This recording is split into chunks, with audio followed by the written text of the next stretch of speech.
Hi everyone, welcome to my channel. Before we get into the video, I want to take a moment to appreciate my new journal that I'm migrating to for the second half of 2026. This A5 journal is from Shop ARL and I absolutely love this design for the fall and winter months that will be coming up. I'll talk more about it in my mid-year bullet journal setup video, but just wanted to acknowledge it since this is the first time you're seeing it on my channel. So now let's talk about today's video, which is going to be my July plan with me, and this month's theme is Mario. I've been wanting to do this theme for a long time because there is just so much that can be done with this theme since there are so many different variations of the Mario games, and so many people have made amazing spreads for their bullet journals with a Mario theme that I definitely took inspiration from. If you ever want to check out where I get a lot of my inspiration from, I always make a public Pinterest board that is separated by every month of the year, where I pin everyone's creations that I love, and then I eventually add my spreads into that board as well, so that hopefully you can use it as inspiration too. So definitely check out my Pinterest if you want to see my inspiration process for every theme that I do, as well as close-ups of my spreads that I don't get to show you in my YouTube videos. So every July, I choose a theme relating to pop culture, simply because I happen to notice I did it for 3 years in a row unintentionally, and then had to keep the tradition alive from here on out. And because this is a theme I knew I wanted to do anyway, I was like, hey, why not now? First, you're seeing me outline Mario, and I'm going towards more of a paper Mario here. I actually followed a YouTube tutorial that was very helpful, and I'm having our Mario pop out of a green warp pipe. I'm outlining everything with a Pigma Micron fine liner in 05, which is on the slightly thicker side to give it more of a cartoon look. And of course, I have to use the classic Super Mario font to write out July, so I'm making this boxy lettering with a large drop shadow, and I'm coloring it in with the blue, yellow, red, and green colors that the game also uses. I actually used a font generator to help me with the lettering. I just googled Super Mario font generator and it was right there for free, so I highly recommend doing that too if you're looking for a very specific lettering style. As for what I was using for the shadowing, I was taken back to my August spread last year because it reminded me that I still don't have a deep enough black aside from my Tombow Fudenosuke brush pen,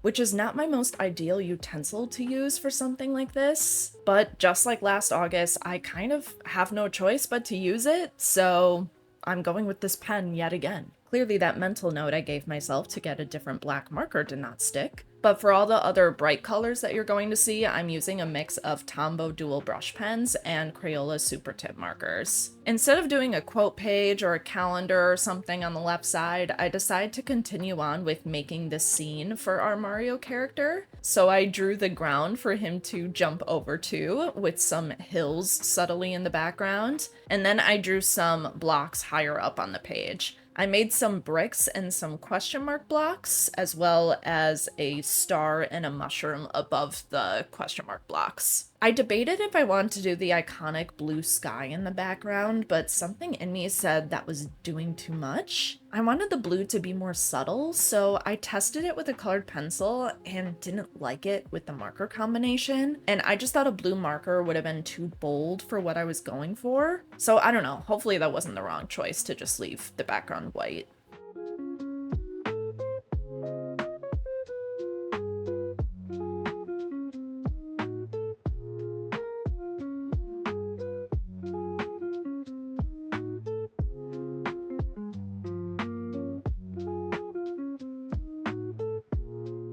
Okay, this is where things get weird because I didn't realize my phone ran out of storage when I was in the middle of finishing these pages. So what you missed was me coloring in the hills and the blocks with the items. And I lastly added in some sparkles and this rainbow butterfly from Paper Mario that I thought would be cute filler space. I'm going to be making this butterfly again, so I'll show you how I did it later, but I had to blend my markers together to create this rainbow gradient-like effect, which I think turned out really cool. So I'm sorry about that abrupt shift, but it won't be happening again in this video.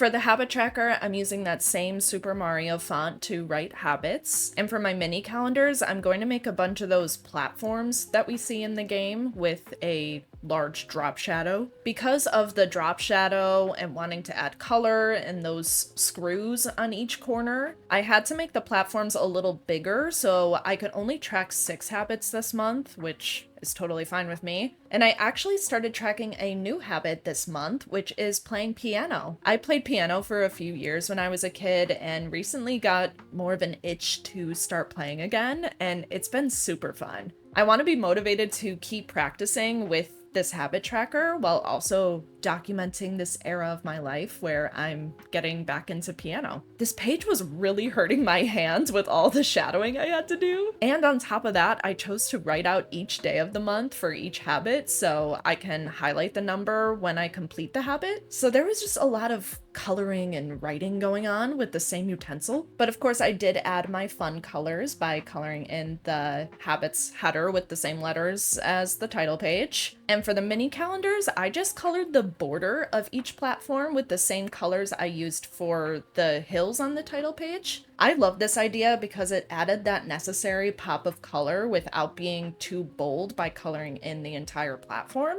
And obviously this makes it so that I can highlight the number when I complete the habit, which I wouldn't be able to do if it was all colored in. Then I got out this thin blue washi tape with pixel hearts on it that I thought would be really cute to add to this spread. It reminds me of the symbol for lives that you get in the games, and the fact that they're pixelated was perfect. And I also liked the blue background to kind of hint at the sky background that I was debating on doing earlier. Next is the mood tracker, so I'm making the moods header in the same Mario lettering. And then I'm going to draw 4 rows of blocks. So it's going to be a mix of the brick, question mark blocks, and question mark blocks that have been hit. For some reason, I had some trouble finding the exact color match to both of the question mark blocks. So I was very extra and mixed 2 colors together to get that perfect color. I don't know how I don't have every color on the planet at this point. And I'm going to be tracking my mood by putting items from the game above each block. So every block represents 1 day. I'm choosing to do a star, mushroom, fire flower, and coin as my items for each mood. I will say that something I didn't love was my decision to use just my regular Pilot G2 pen with a .38 tip to outline the items for the key at the bottom. I didn't want to use the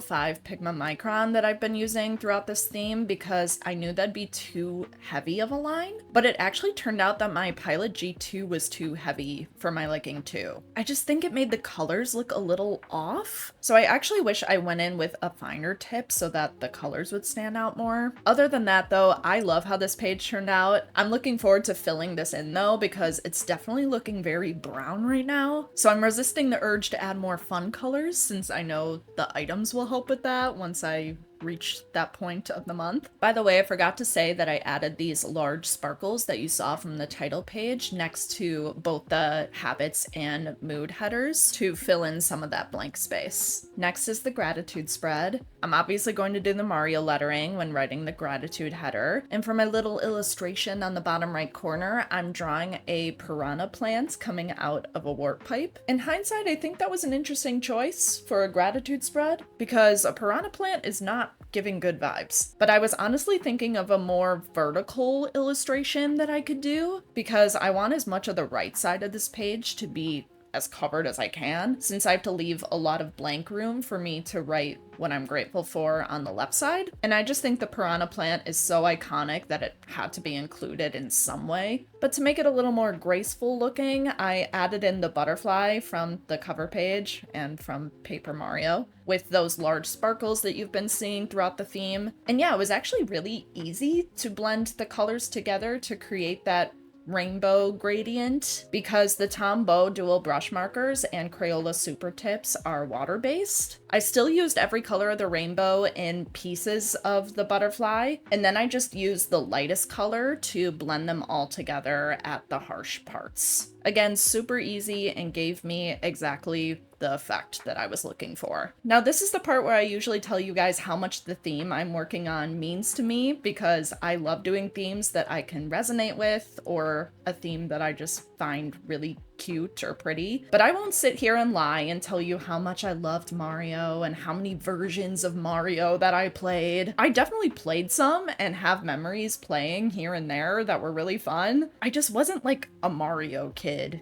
you know? I feel like Mario kids exist where it's like they are dedicated to Mario and have played so many different versions, but that's just not me. In this case, though, it doesn't really matter to me, honestly, because I just think it's so iconic. It sort of reminds me of when I did my October Pac-Man spread. I don't have this strong attachment to Pac-Man, but it's iconic. And like all the variations of Mario, it's one of those games that I think everyone has played at least once. One thing I talk about loving time and time again is nostalgia, and I definitely felt a rush of that when creating these spreads, like I think many other people would as well. I mean, not to mention, it literally doesn't matter if a bullet journal theme resonates with you personally, but I do find it to be more enjoyable when I have a little more passion towards the theme, even if it means I'm very passionate about how cute it is, if that makes sense, which I do feel here. Anyway, as you can see for the last page, I decided to draw a little version of Mario sliding down the flagpole with the castle next to him. I was basing this off of how you complete a level in Super Mario Bros. I thought it'd be a cute little nod to us now entering the weekly spreads for the month. And in addition to the pixel heart tape I was using earlier, I also used this green stripe tape to match a lot of the green we've been seeing throughout this theme.